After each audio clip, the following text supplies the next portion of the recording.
Selamat datang di Mata Militer Ngapa, tempatnya info dunia dan Indonesia dan yang panas-panas tentang militer. Seruput kopi dulu, Lur. Lagi-lagi ada kabar menarik dari industri pertahanan dalam negeri. PT PAL Indonesia resmi memperoleh kontrak dari Kementerian Pertahanan untuk pengadaan kapal selam otonom atau KSOT.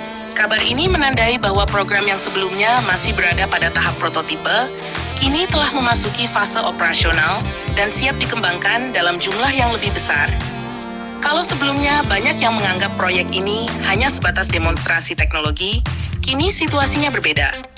Dengan adanya kontrak resmi dari Kementerian Pertahanan, berarti pemerintah melihat potensi besar KSOT sebagai bagian dari kekuatan tempur masa depan Indonesia.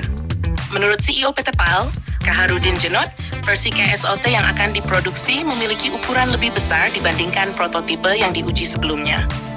Kapal selam tanpa awak ini juga dirancang mampu membawa hingga 8 torpedo ringan sebagai persenjataan utama. Ini tentu menjadi lompatan besar. Sebab selama ini kendaraan bawah laut tanpa awak umumnya hanya digunakan untuk pengintaian atau survei. Namun KSOT Indonesia dirancang bukan hanya untuk melihat dan mengumpulkan data, melainkan juga mampu melakukan serangan bawah laut secara mandiri. Keunggulan utama platform seperti KSOT adalah mengurangi risiko terhadap personel.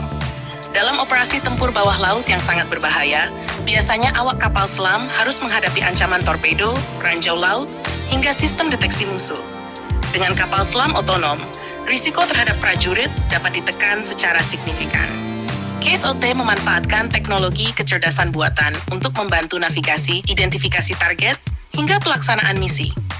Sistem ini memungkinkan kapal bergerak secara mandiri dalam waktu lama tanpa harus selalu dikendalikan operator dari permukaan. Misi yang dapat dijalankan juga cukup beragam, mulai dari pengintaian wilayah laut, patroli jalur pelayaran strategis, pengawasan area perbatasan, pengumpulan intelijen maritim, hingga operasi serangan terhadap sasaran bawah laut maupun kapal permukaan musuh. Bagi Indonesia yang memiliki wilayah laut sangat luas, teknologi seperti ini sangat penting. Mengawasi seluruh perairan Nusantara menggunakan kapal perang berawak tentu membutuhkan biaya besar.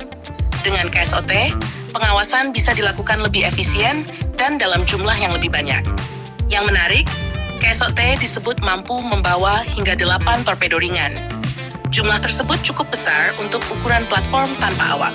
Artinya, kapal selam ini tidak hanya berfungsi sebagai sensor, tetapi benar-benar dapat menjadi senjata yang memberikan efek tempur nyata di medan operasi.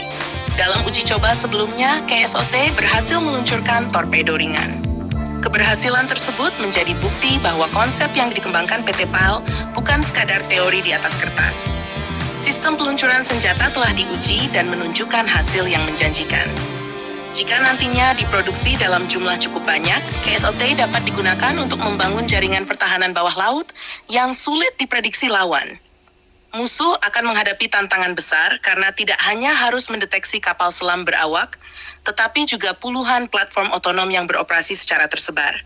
Konsep seperti ini mulai banyak dikembangkan negara-negara maju. Amerika Serikat, Tiongkok, Rusia, hingga beberapa negara Eropa sedang berlomba menciptakan armada kendaraan bawah laut tanpa awak untuk menghadapi peperangan masa depan. Indonesia tampaknya tidak ingin tertinggal dalam perlombaan teknologi tersebut. Dengan pengalaman PT PAL membangun kapal perang dan kapal selam, pengembangan KSOT dapat menjadi fondasi penting menuju era peperangan bawah laut berbasis sistem otonom. Selain kontrak KSOT, PT PAL juga mengantisipasi pengadaan torpedo ringan Piranha yang akan menjadi senjata utama platform tersebut. Kehadiran torpedo yang diproduksi atau diintegrasikan secara nasional akan semakin memperkuat kemandirian industri pertahanan Indonesia. Jika proyek ini berjalan sesuai rencana, Indonesia berpotensi menjadi salah satu negara di kawasan Asia Tenggara yang memiliki kemampuan kapal selam tempur tanpa awak dengan persenjataan torpedo. Ini tentu menjadi nilai strategis yang sangat besar dalam menjaga keamanan laut nasional. Kedepan, tantangan terbesar adalah memastikan sistem kecerdasan buatan, komunikasi bawah laut, navigasi, dan integrasi senjata bekerja secara andal dalam berbagai kondisi operasi. Namun melihat perkembangan yang sudah dicapai, langkah Indonesia menuju kekuatan bawah laut modern tampaknya semakin nyata. KSOT bukan